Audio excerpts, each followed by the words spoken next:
We have a problem. Houston, we have a problem. We have a problem that affects all of us, and the name of this problem is the fake news.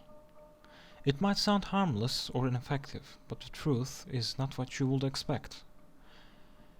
It has been used in many cases by many people from different minorities, from different countries, from different companies. So why do we lie, or why do we fake?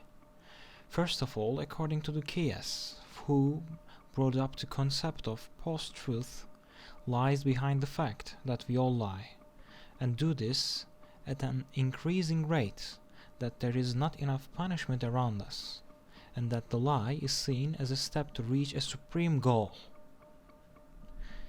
In 2016, when the elections happened in USA, people began to realize that there is a force that controls them over time by giving them what they want. And what they want is information. Even though information is not correct, people still want it, and the only thing they want is the information that supports their ideas and fits their beliefs. Therefore, some sick people, some people with power realized the situation and its potential. Its potential to control societies, its potential to control minorities, its potential to control us, its potential to control people. And the tool that they use in order to achieve this is the fake news. Everybody knows how growth of the World Wide Web and the social media affected our society, our culture and our lives.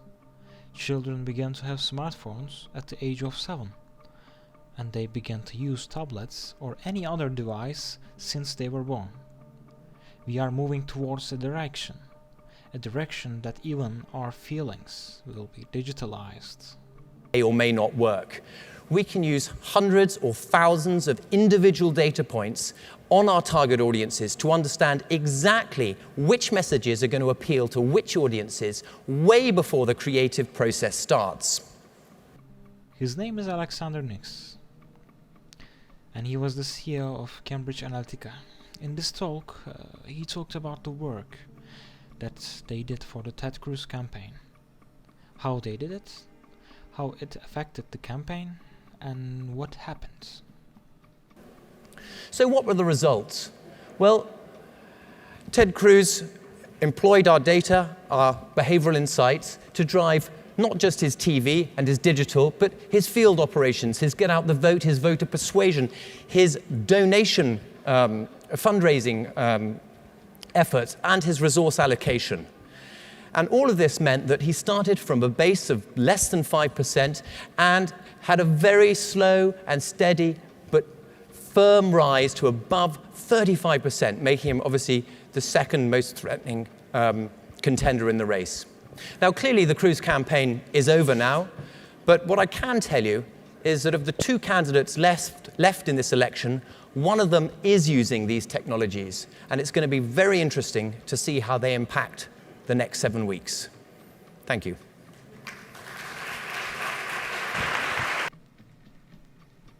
What happened in those 7 weeks, you might ask? America has elected a new president. He got elected. Thank you.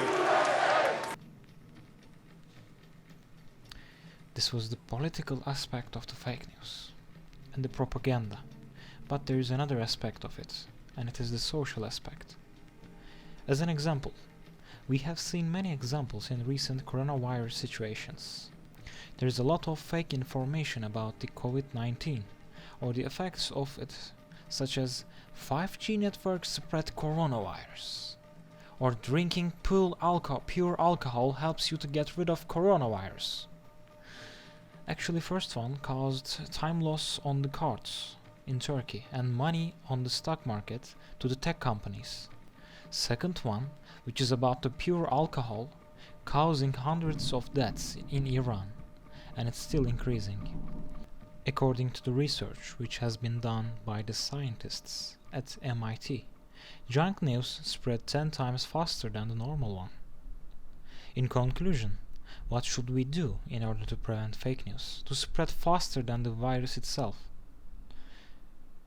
we should not believe any information unless we have seen the source and it is a valid one. Thanks for watching.